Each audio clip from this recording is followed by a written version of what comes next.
Hello, Archie Dunlop here with Talking Astrology with Archie on Thursday, November the 16th, 2023. Today I want to talk about British politics. I'm sorry if you're not interested in British politics, but there has been a lot going on in the UK over the last few days. And I think it's something I do want to discuss. Now, to give you an idea, well, I should really make it clear, I've not been to Britain since 2019, so I haven't been there for over 4 years. I'm completely out of touch. So these are just the basic facts as I see and understand them. So, forgive me for my ignorance about what's going on in the old country. Okay, so the Prime Minister of Britain is Rishi Sunak. He's a Taurus, by the way. And he was not elected. He was chosen by the party subsequent to the election, because remember, 2019 we had an election. Boris Johnson was made Prime Minister. He came to grief as a result of COVID, I think, mainly breaking COVID rules, I believe. Then he was replaced by Liz Truss, and she lasted a very, very short period of time. And then finally Rishi Sunak was chosen. And his Home Secretary, that's like the Minister of the Interior, the person who deals with the police and all that kind of stuff, and immigration, was a woman called Suella Braverman.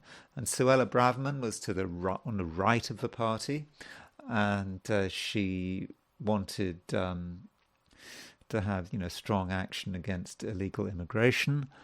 She was quite sort of tough on law and order. Although her critics say that she didn't actually do much while she was Home Secretary, but she was very critical of the pro-Palestinian marches. She was critical of the London police, and on Monday she was sacked.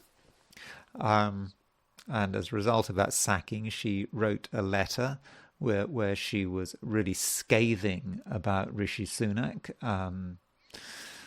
kind of suggesting, as far as I could read, that he was really only there for the job. He liked the position, but he wasn't.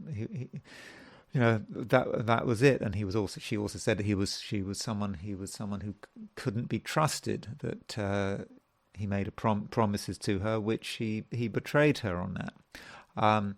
But that wasn't the most important thing that happened. The most important thing that happened was that there was a shuffle of the cabinet, and David Cameron became Foreign Secretary. Now that was a surprise, because David Cameron was the Prime Minister from, I think, 2010 to 2016, but he had left the House of Commons. So normally you wouldn't expect such a senior cabinet minister to be not in the House of Commons. It has happened before. So he was immediately elevated to the House of Lords so that he could become Foreign Secretary. So this was a bit of a shock. People on the right of the party just saw him as, well, I think, as being very anti-Brexit. He opposed Brexit in the 2016 referendum, even though he called the referendum. And he's a real blast from the past. And, of course, people on the left see this as a sure sign that the Conservative Party is really falling apart. General view is that Rishi Sunak's government is pretty much on its last legs. And this is a further sign that really the situation is hopeless. So I want to look at the astrology of the situation. I want to look at Rishi Sunak's chart. I want to quickly look at Suella Braverman's chart. Again, I've looked at it a few days ago. And I want to look at, most importantly, I want to look at David Cameron's chart, because there's really some interesting stuff going on. I mean, he is the real focus, and I think there are some surprises there when we do look at his chart. But before I do that, I want to look at the astrology for today, which is today is Thursday, November the 16th, 2023. Okay, so let's see what's going on.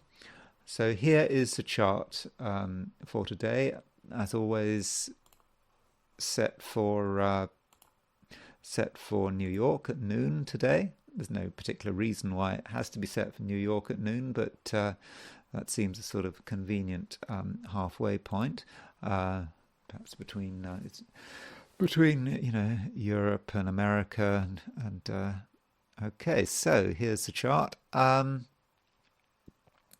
So what's going on? Well, the first thing to notice is that the moon is in Capricorn. So the moon has been in Sagittarius for the last few days. And then at 7:41 a.m. London time, the moon went into Capricorn. Now, 7:41 a.m. is 2:41 a.m. New York time.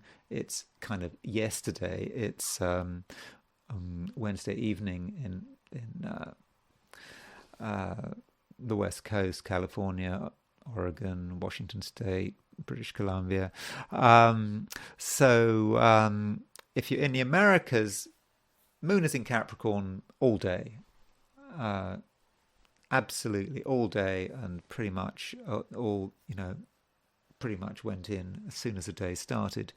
If you're in London, you get up early, you might get the tail end of the moon in Sagittarius, but from 7:41 a.m., moon is in Capricorn.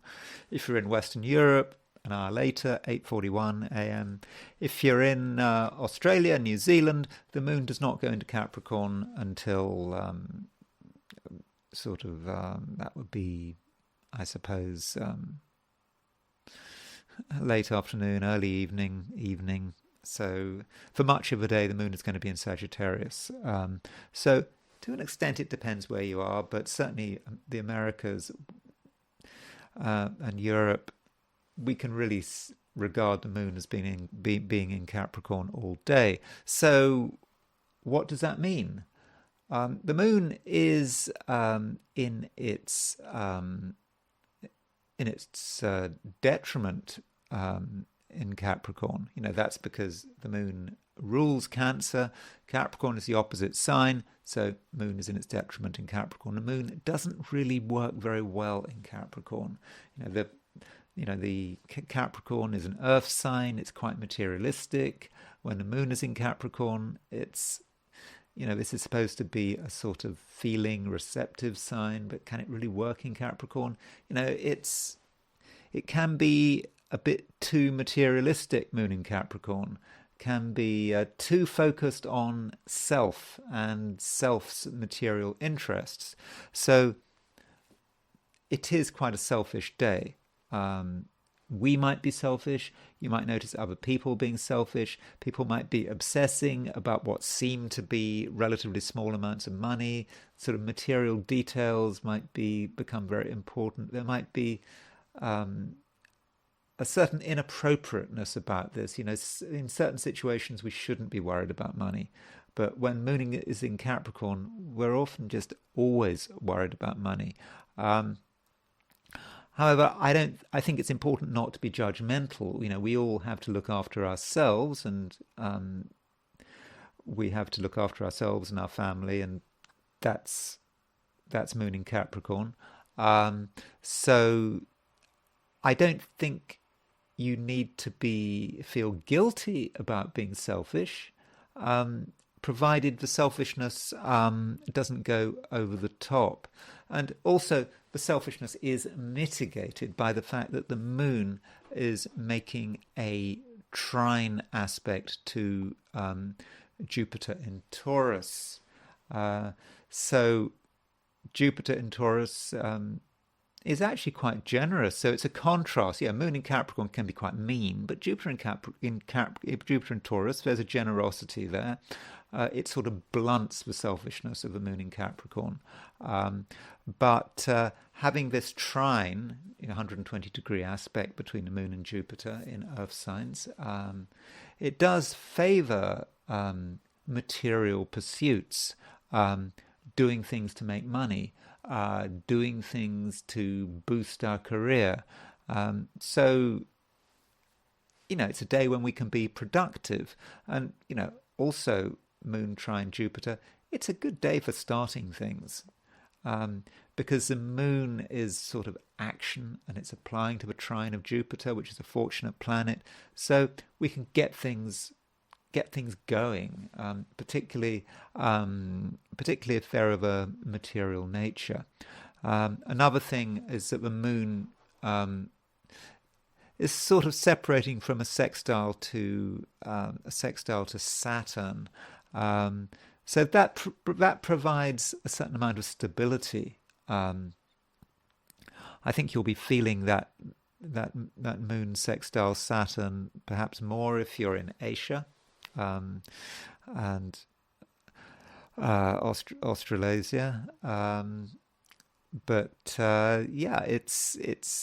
it does provide some stability, and I think that is to be welcomed. Now, as far as midpoints are concerned, the main midpoint that I can see is that the Sun and Venus are both aspecting the Mercury-Jupiter midpoint. That is good news. I was talking about this aspect yesterday, but it's now even stronger. So Mercury-Jupiter is about the message. It's how we communicate. It's how we tell people who we are, what we've got to offer. It's optimistic. And so when we've got Sun and Venus aspecting the Mercury-Jupiter midpoint, we can really express this. So feel free. Don't feel that you have to keep everything bottled up. There are things that can be said. We can make people happy with the Sun and Moon hitting the Mercury-Jupiter midpoint. If someone's down in the dumps, feeling depressed, whatever, Sun on the Mercury-Jupiter midpoint, Venus on the Mercury-Jupiter midpoint, that allows us to say something which can sort of reverse the situation, giving people some optimism, giving people some hope. So if you see an opportunity to cheer someone up, by just take it. A couple of sentences might be all it takes.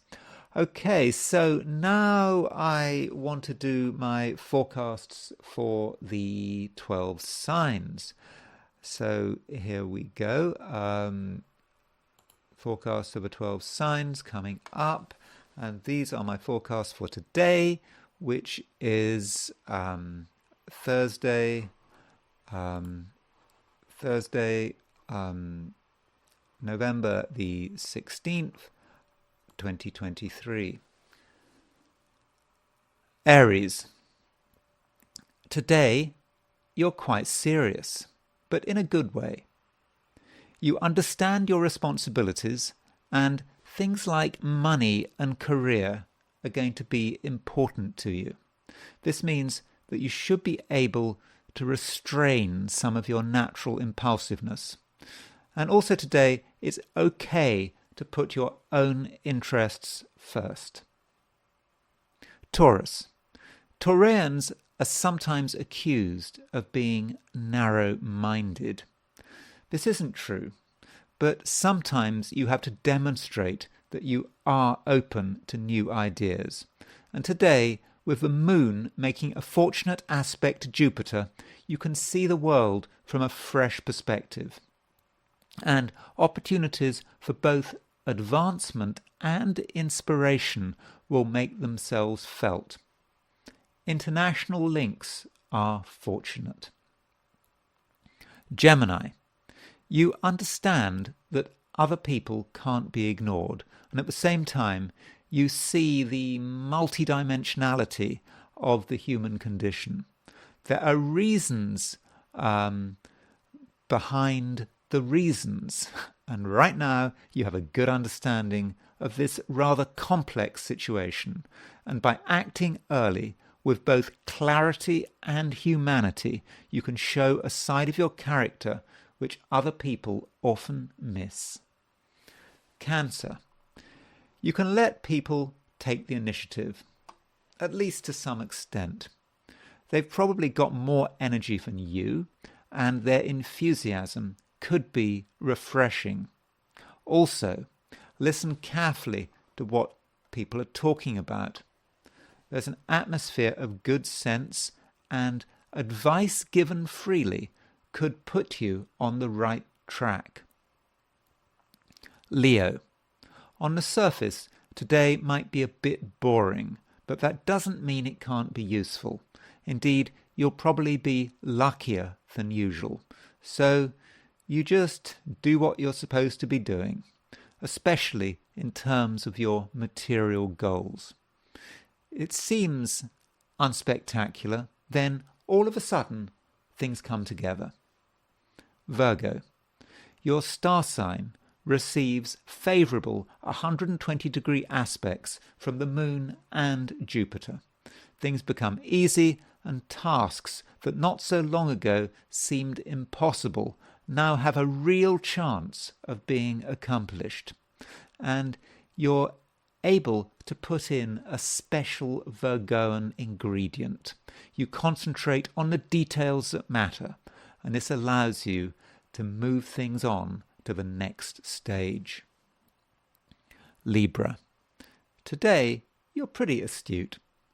You don't have to advertise your presence, you don't have to talk to anyone, you just have to be yourself and observe what's going on around you. The patterns will be obvious, and an observation at one moment in time will correlate with future moments, meaning that you can almost predict the future. Scorpio, you're not going to say something unless you really mean it. And in many cases, you'll consider the actual benefits of communicating, because communication is often worse than pointless, with zero gain and plenty of risk. Yet there's one person who you really do need to talk to. Sagittarius, the moon is now in Capricorn, and from a Sagittarian perspective, that means that financial issues need to be attended to. But it needn't be a chore. With the moon aspecting Jupiter, there are some exciting things going on, and making money isn't just about the cash, it's about the challenge and the various points of interest on the way. Capricorn, don't worry, you're getting attention, and at the same time, you're about to give other people attention without compromising yourself.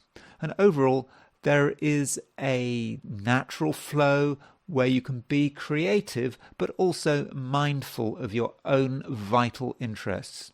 In fact, when everyone is enjoying themselves, you'll be able to benefit from the situation. Aquarius, the spotlight has moved away from you and you're now in the shadows. But don't worry, that's a good place to be. You can recharge your batteries and shake off other people's bad vibes.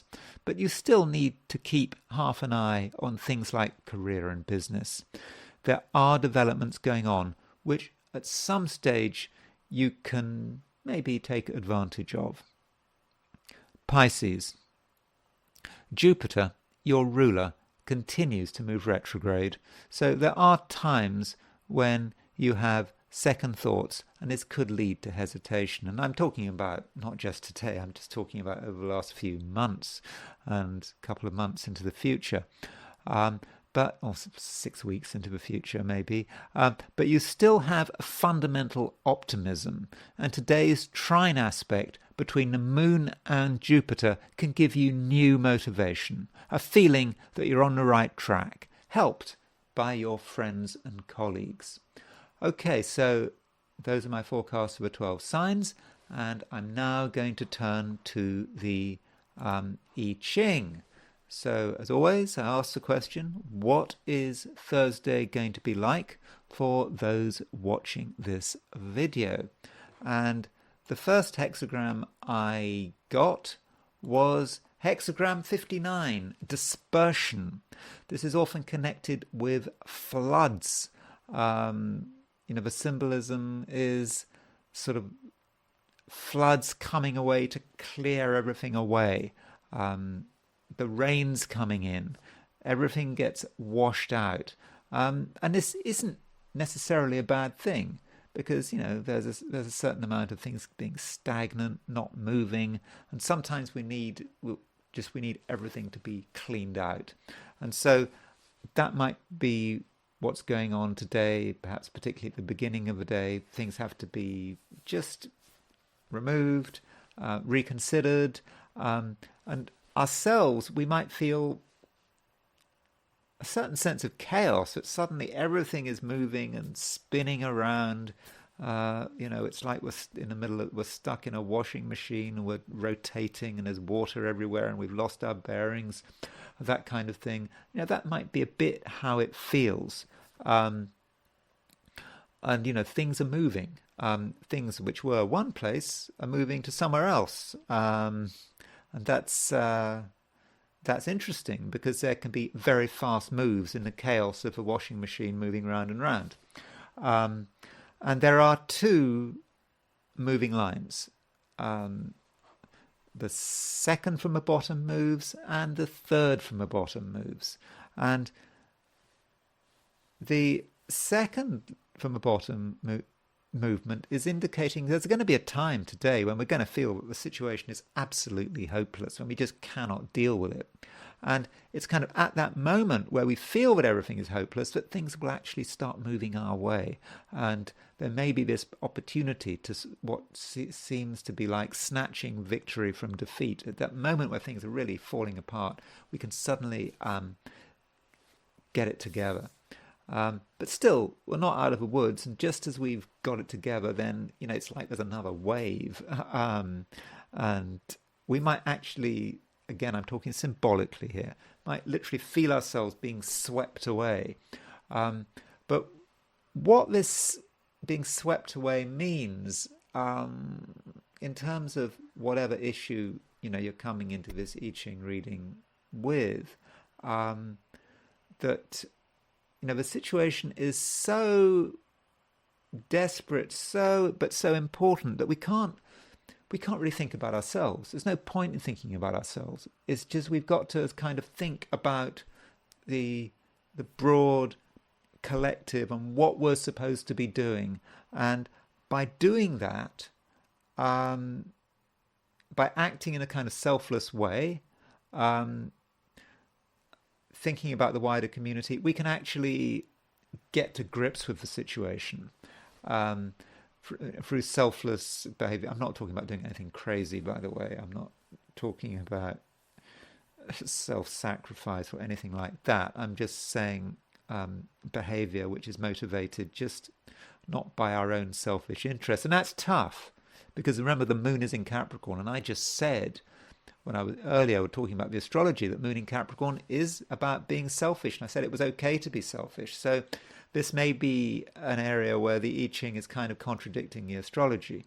There is a moment where we have to behave in a very un-moon in Capricorn way. We have to think about society at a large, a wider, perhaps our family or other people, the people around us, and not be totally focused on ourselves. Because if we're totally focused on ourselves, we're not going to be able to deal with the situation. We have to think about something more important than ourselves. And that's a tough thing to say with moon in Capricorn. Moon in Capricorn sometimes does think that the most important thing is itself. But when we have these two moving lines, that means we move to a new hexagram. So once we've been through all of this, a lot of chaos, but I think we can manage it. We move to hexagram 53, which is development. That's a gradual development, not fast development. Slowly progressing, and making headway, understanding what's going on, and things get better slowly by the end of the day. So overall, I Ching is suggesting it may be quite a tough day, quite a lot of challenges. There may be moments today where we feel that we've completely lost the plot, but if we keep ploughing on, then things should be okay in the end. Okay, so now I want to move back to the astrology, and I want to look at British politics, and my starting point will be the new moon. The new moon, which was on Monday. Now, on Monday the 13th, there was also this reshuffle. So the reshuffle pretty much happened as the new moon was happening. So let's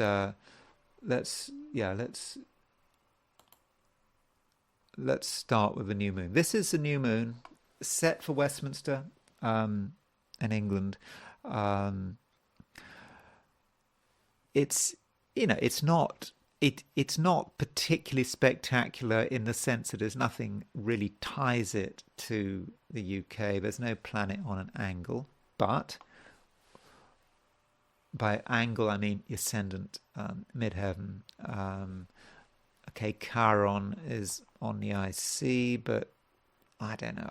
I wouldn't be too worried about that. But the main thing is we had this big new moon, 20 degrees 44 Scorpio, was conjunct Mars, opposition Uranus. So in general, for the world at large, it's difficult. It's chaotic. Things can just happen. There can be surprises. There can be shocks. That's the nature of this new moon. And this new moon is not a one-day wonder. It can last 2 weeks minimum. It can last 4 weeks. So as far as when the action started, I tried to Google it to work out when when people started getting sacked. I mean, I'm sure the time is not right. I tried to look at when people were tweeting, when David Cameron, was announcing that he was going to number 10 to be appointed Foreign Secretary. So this is an approximate time. It's in the morning of. I've gone for 10:15 a.m., but don't hold me to this exact time. Something around here, but so Monday morning is when things started happening. The reshuffle, in particular, Suella Braverman got sacked. Then as Home Secretary, then someone else took her place, and then most importantly, David Cameron, became Home Secretary. This is the start of something. I mean, is that really a good idea to do this reshuffle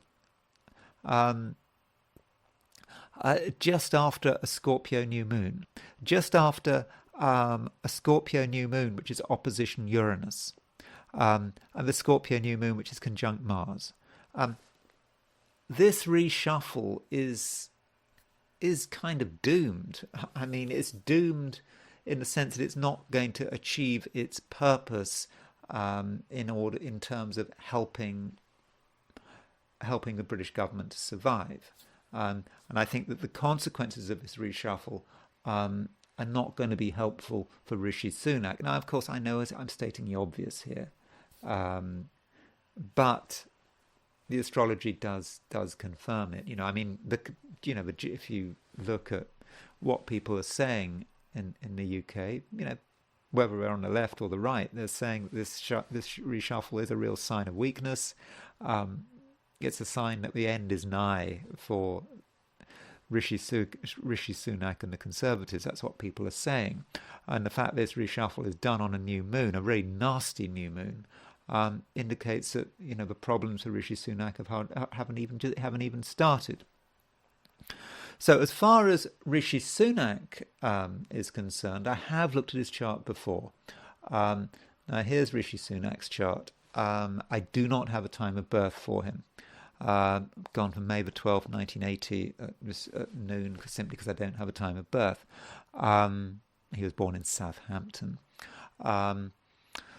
Now, what is really, really interesting about this chart is he has got a Sun-Mercury conjunction at 21 Taurus, which is opposition Uranus. So, how does that fit in? Well, let's have a look. This is we'll put Rishi Sunak's chart in the middle. We'll put his sort of reshuffle with roughly when Cameron was going to the number 10. So let's have a look at what's going on. So you can see that when he did the reshuffle, there was a Sun-Uranus opposition, and he's got Sun-Uranus in his chart. Furthermore, the new moon was pretty much exactly on his Uranus and opposition his Sun-Mercury conjunction. So this new moon just hit him completely hit Rishi Sunak. And we had his echo, him, he has a Sun-Uranus in his chart, and then he did this reshuffle when Sun-Uranus was in the sky. I think that's really bad. I think that Rishi Sunak, personally, from his personal perspective, has made a huge mistake here. His timing was terrible. Astrologically, he really should have consulted an astrologer before doing this, because it's bad. Nothing good can come of this reshuffle, because this new moon is so. It was a difficult new moon, and he decided to do this reshuffle on a new moon. Now, there's another thing about Rishi Sunak's chart. Is that he's got a Mars-Jupiter conjunction in Virgo. Now, normally Mars-Jupiter conjunctions they're quite excessive. It's a lot of energy being expended. Virgo, maybe it's more careful, perhaps, but Mars-Jupiter can be obsessed about detail. And Virgo can be obsessed about detail. And sometimes Virgo doesn't know when to stop. And so he was just desperate. He probably couldn't help thinking about Suella Braverman and what he's going to do and all this kind of stuff. But look at Saturn. Saturn was when he did this reshuffle, Saturn was at 0.35 Pisces. So Saturn was exactly opposition his Jupiter. It was station opposition his Jupiter. Jupiter is the whole way one progresses. Now, Rishi Sunak has got Jupiter in Virgo. Virgo is one of the worst places. Jupiter in Virgo just doesn't work very well because Jupiter is supposed to be about vision. Virgo is all about details. How can Jupiter possibly work in Virgo? Here is, when we think about Rishi Sunak, you don't have to be an astrologer to tell that this is someone who doesn't have a vision. He doesn't inspire anyone.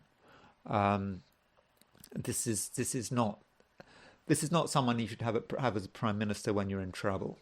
But Saturn is opposition his Jupiter, so his whole way he expands forward is just squelched by Saturn. Worse still, Saturn, as it goes direct, is going to start moving to an opposition with his Mars. Saturn opposition Mars, grinding him to a halt. So Saturn is going to create all sorts of problems for Rishi Sunak. I think simply on the basis of this astrology, as politically he's doomed. He has to be. I mean, I think he would have probably been doomed without this reshuffle, but this reshuffle, the timing of this reshuffle astrologically is just terrible. Of course, he hasn't been helped by Suella Braverman's letter, which said basically he broke his promises to her. And so it might be a good idea to quickly look at the horoscopes of Suella Braverman and Rishi Sunak side by side. I do not have, I don't have times of birth for either. But when you're looking at Rishi Sunak and Suella Braverman, one has to remember that they were actually born quite close to each other. Rishi Sunak was born May the 12th, 1980, and Suella Braverman was born April the 3rd, 1980. So they were born, just over a month apart. Now that does mean that their horoscopes are going to be really picking up on each other. You can see here they've got Saturn. They've got Saturn in roughly the same position. Their Jupiters are in the same position. Now, that means that Saturn was opposition Braverman's Jupiter, and also Saturn was opposition Rishi Sunak's Jupiter. So both of their Jupiters were being hammered, and so it's not going to be great for either of them. Their vision, the way they wanted to advance is being squelched by Saturn. And of course, in the case of Suella Braverman, that's the end of her ministerial career for the time being, at least. So, I think that with Rishi Sunak, it's kind of worse because Suella Braverman has not got a Mars-Jupiter conjunction because Mars is quite a fast mover, relatively speaking, and so in a month it will have moved on. So you can see that there is Rishi Sunak's Jupiter, Mars is at 2 Virgo, and Suella Braverman, Mars is going retrograde, is at 25 Leo.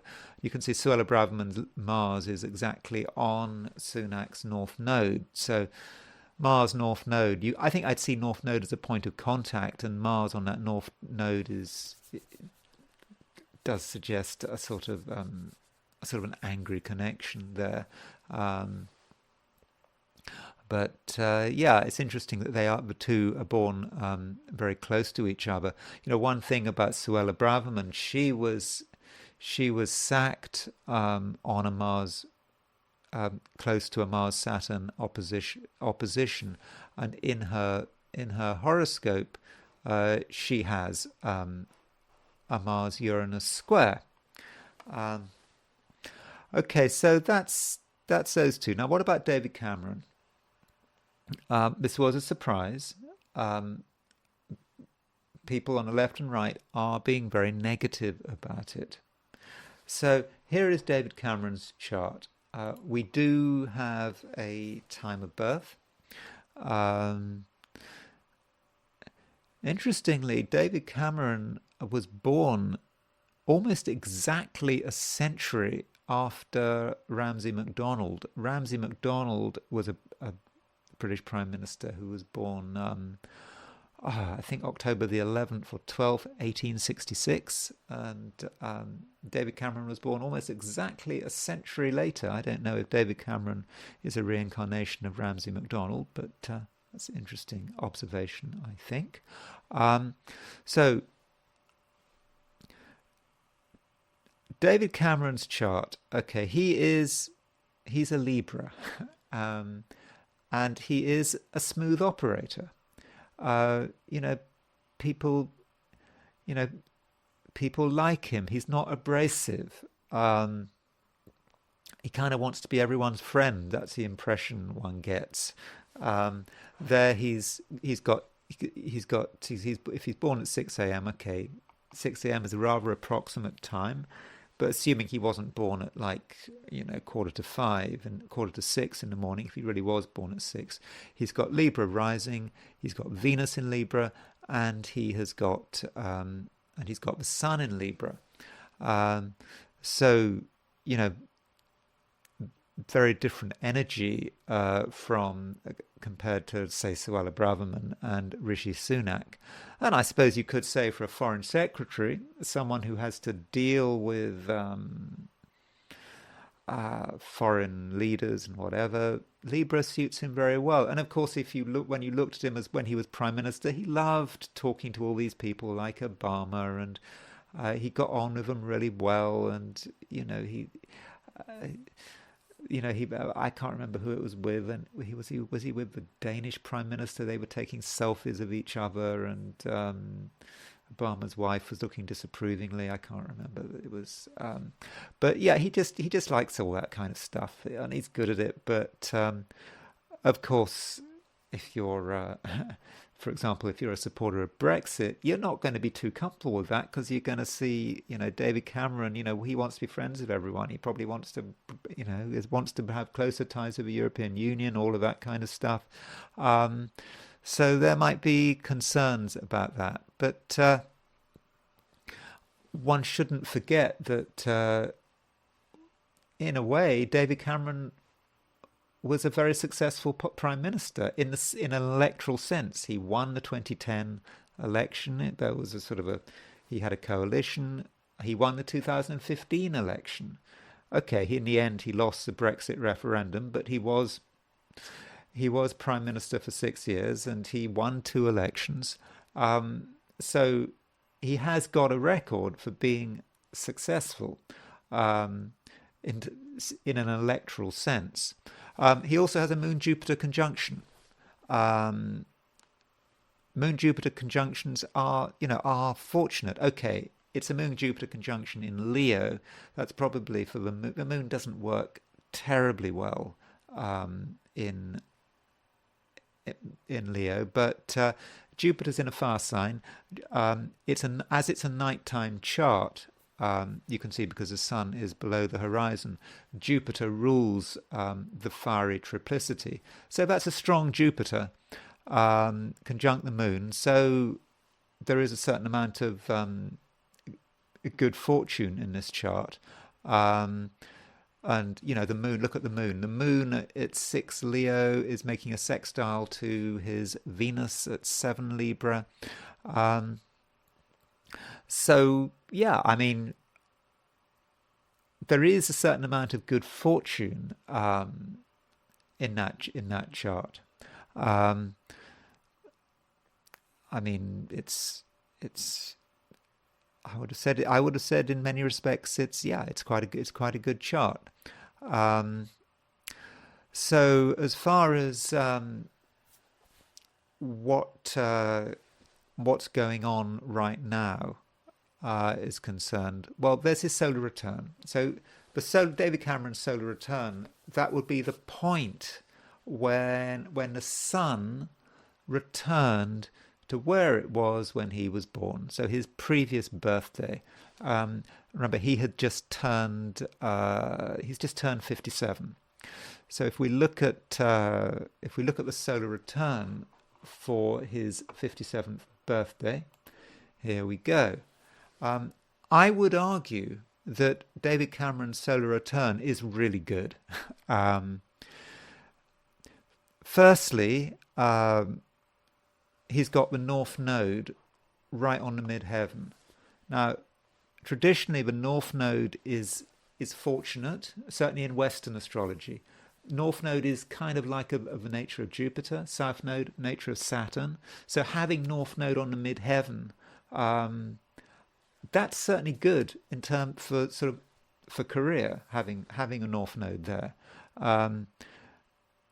Good reputation and so forth. So in a general sense, that is fortunate. Now look at Jupiter. Now, if you are into whole sign houses, you'll notice he has Jupiter in Taurus, but it is square his ascendant. So from a whole sign perspective, that Jupiter is kind of on the cusp of a 10th, really, from a whole sign perspective, in that having that square to the ascendant. Then we have got we've got the Sun and Venus in mutual reception. So as this is the solar return, we must give special consideration to the Sun.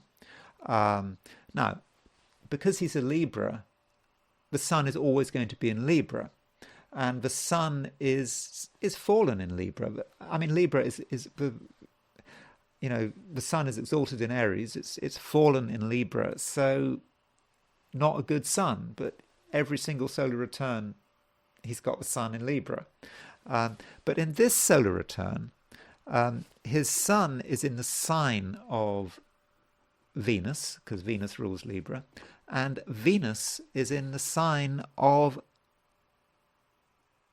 is in Leo, which is in the sign of the Sun. So his Sun and his Venus are in mutual reception. So his Sun actually has dignity, and his Venus has dignity. And there's something else about Venus. Venus is conjunct the royal star Regulus, the sign of kings, advancement, and having mutual reception to the Sun mutual reception to Venus with Venus on Regulus. That is really good. Furthermore, you look at the moon. He's got moon rising. The people, popularity, certainly. Okay, you might think he's not popular if you're not a fan. I mean, by the way, I should say, in terms of my own prejudices, I coming into this chart, when I was looking at his chart earlier today, yeah, I was completely negative about this. I wanted to be negative about David Cameron. That was my plan, to be negative about him. I mean, I knew his chart, sort of, but yeah, that was my plan. But I don't think this is so far being confirmed by the astrology. And I do like to be open about my prejudices, and that might sound terrible, planning to be negative. Yeah, that's the way my brain works, maybe. But maybe I'm mitigating by saying at least I'm trying to be honest about it. But yeah, I don't think my negativity is any. I'd like to have been negative, but no, I can't be negative here. And the moon in Leo is making a sextile to the Sun. So the Sun and the moon are making this fortunate aspect. So the solar return for October the 9th, 2023 really confirms what happened. So that is good news for David Cameron. So particularly on the basis of this solar return, I would have said that things are looking good for David Cameron. But one has to think, what is he there for? Why is he Foreign Secretary? I don't know what was going through Rishi Sunak's mind when he appointed David Cameron as Foreign Secretary. But I'll tell you what he should be there for. I'll tell you what David Cameron's job should be. If you think about it, Britain, for the last couple of years, has effectively been at war with Russia. Not a declared war. Britain has been giving massive military aid to Russia. I mean, we just said it's been sending storm shadows, missiles, and these things have been killing Russians, often killing, I don't know, in some cases killing Russians, Ukrainian civilians in Donetsk. Britain has been involved with organising sabotage, for example, against the Kiev Bridge. Britain's got a real problem with Russia. I've mentioned this before. I mean, it's not recent. It's not nothing. It didn't start recently. But since the 19th century, Britain has been absolutely obsessed with Russia. Don't forget Crimean War. I mean, Crimea. Britain was obsessed with this latest offensive, trying to take out Crimea. But this obsession of Crimea goes back to the middle of the 19th century, and so we're now in a situation where Russia is winning. By the way, it's obvious that Russia is winning this war now. Russia is going to win. And so how does Britain put the pieces back together? You know, Putin is not going to go away.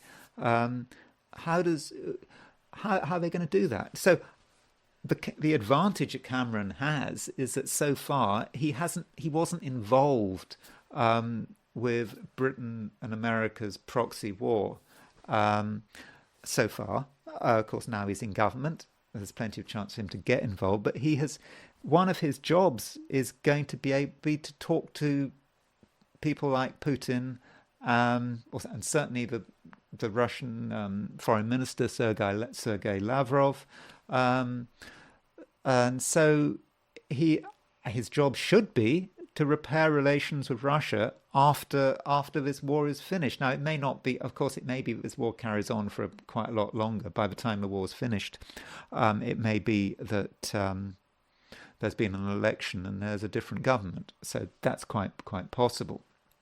But, you know, we shouldn't forget that Cameron is, I think he's quite lucky. You know, I'm not saying he's uniformly lucky. I do understand, you know, there has been tragedy in his life. His first child had cerebral palsy and I think died when he was 6 or something. And so, but it has been tragedy. But overall, I would have said David Cameron is quite lucky.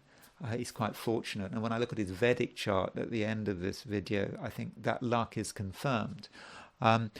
So maybe he's the right person to be foreign minister at the moment. Particularly if he has to work things out with the Russians. So, which raises the question of how does he get on with Sergei Lavrov, for example, the Russian foreign minister? He's going to have to meet him at some stage, isn't he? I hope. I mean, if we're going to... So I just thought I would quickly... Here's Sergei Lavrov's chart. He was born March 21st, 1950. I don't have a time, but I just wanted to very quickly look at the... the connection between the two men, if they do happen to meet. If they happen to meet, so we've got Sergei Lavrov on the outside. So Sergei Lavrov has got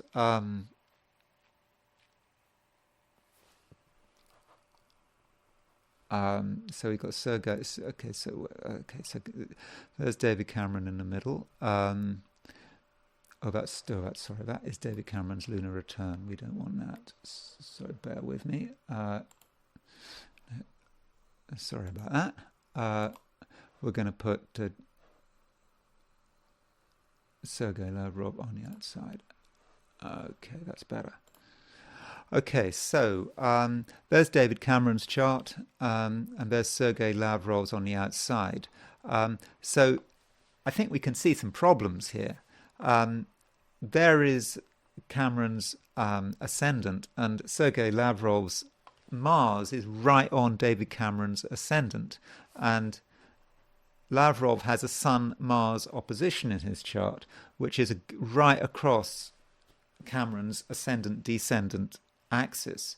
And then Lavrov's Uranus, he's got Uranus because he's got a T-square. Lavrov has got a T-square. He's got Sun and Mars opposition. We don't know, by the way, whether Lavrov is, because we have a noon chart, whether he's an Aries or a Pisces, but his Sun is pretty close to the Aries point. So Lavrov has a Sun-Mars opposition, square Uranus. So someone who was involved with some quite dramatic events in his career as foreign minister, Russian foreign minister, and it's right on Cameron's ascendant, and I think that could be a bit difficult. There may be something about Lavrov that sort of freaks Cameron out. Somehow Cameron is going to have to somehow deal with that. What about Putin? Oh, look, they're probably not going to have anything to do with each other, Putin and Cameron. But it's interesting that Cameron was born when Cameron was born on October the 9th, 1966, and he was born with a Saturn-Uranus opposition. Putin was born on October the 7th, 1952. So they're both Librans. Their suns are only a couple of degrees apart. And Putin has a Saturn-Uranus square. So Putin has a Saturn-Uranus square. Cameron has a Saturn-Uranus opposition. But their suns are connected to each other. They're close. Their birthdays are very similar. So maybe that might provide a certain point of contact. I don't know, but I suspect that maybe Cameron won't be meeting Putin. I mean, he's not a prime minister. If he was a prime minister, he'd be meeting Putin. But as he's only now a humble foreign secretary, maybe not. Now, I want to finish by looking at David Cameron's Vedic chart.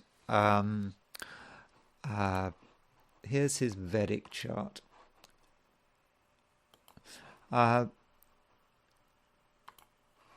So here it is. There's a lot that's fortunate in this Vedic chart. He has got a Moon-Jupiter conjunction. Remember in his Western chart I talked about him having his Moon-Jupiter conjunction in Leo. But in the Vedic chart, because everything goes back 24 degrees, 23 degrees, that Moon-Jupiter conjunction is in Cancer. And so that's, the Moon is in its own sign in Cancer. Jupiter is exalted in Cancer. So that's good. Now, as far as his what dasha he's in.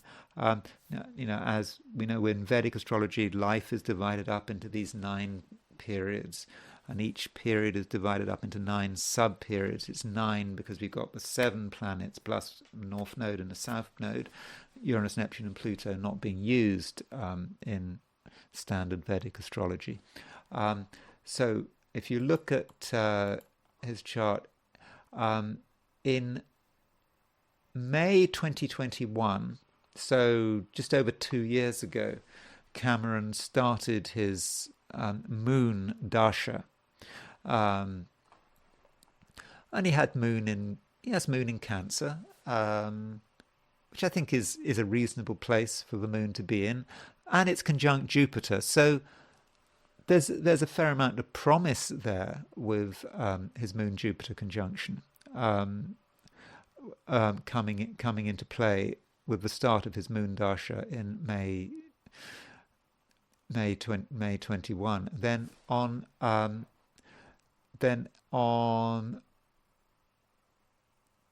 in October, just in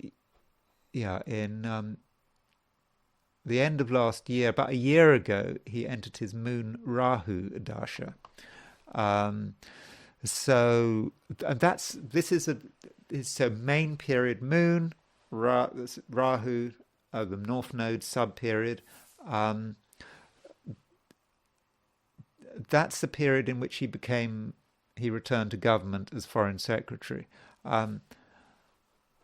Rahu may be in the 8th house, but Rahu is in the 10th house from the moon, so maybe that helped. But what really stands out is that in April of next year, he enters his moon Mahadasha and his Jupiter subdasha, and you can see that he's got a moon Jupiter conjunction in his natal chart. And so when you've got a main dasha and a subdasha which repeat a conjunction in the natal chart, that suggests it could be really big. And so I'm thinking, given the fact that Moon and Jupiter are in Cancer, very well placed by sign there, I'm thinking by April, things might actually be looking really good for Cameron. Um, so, this period from April 2024 to August 2025, uh, yeah, this is, this might in theory be one of the most the strongest periods in his life. Uh, so those who are thinking that this was an absolute disaster, Cameron being made Foreign Secretary, I'm not convinced. I'm really not convinced by this. Um, we'll see how it plays out. I mean, I think he was made Foreign Secretary at a disastrous time, but I think that probably is going to reflect more on Rishi Sunak. So Rishi Sunak is a loser from this reshuffle. He's the biggest loser. Obviously, Suella Braverman is a loser, but is David Cameron a loser? I don't think he is. I think if he's clever, he can really use this. Does this mean I'm suggesting that he might have a full return to front rank politics? I mean, I know it's already there, but um, I don't know. I think David Cameron is in a position to make absolute maximum use of this sudden promotion. Yeah, if he's clever, he could have a full return to politics, to mainstream politics. I don't know. Doesn't seem very likely at the moment, but I think it's quite possible. And one final thing I would say about David Cameron's chart, bearing in mind that in August 2025, his moon Jupiter dasha comes to an end and he moves into his moon Saturn dasha. So Saturn starts to become important. He has Dikbala. Dikbala is when Saturn is in the seventh house. In Indian astrology, Saturn is very strong in the seventh house. Um, and furthermore, Saturn is ruler of the fifth house. Um, and the fifth house is a fortunate house in Indian astrology. I think it can be connected with, past life credit. I think they call that purva punya. What you did in the past somehow comes in the present. Um, and so having a ruler of a fifth in the seventh, and the fact that, yeah, because he's got Saturn in the seventh, he's Dikbala. I don't think that his good luck is necessarily going to finish in August 2025. I think it could continue. And in general, that Saturn, regardless of what period he's in, puts him in a strong position. Just, and we just need to look back at his political career. It all happened very easily for him. He just has a natural ease there, whatever you think of him. So, yeah, I think this is a very interesting appointment, and I know there's going to be a lot of negative stuff said about David Cameron. See, well, it's certainly negative from the perspective of Rishi Sunak, and Rishi Sunak is really done for now. But with David Cameron, no, I'm not convinced he's done for at all. I think that we could be very surprised how this thing actually turns out. Okay, that's all I'm going to say about the subject of David Cameron. I hope you found that of some interest and you didn't find British politics too boring. Then I suppose if you had found it boring, you'd have stopped watching this video long ago. Anyway, thank you for listening, and I will talk to you again tomorrow.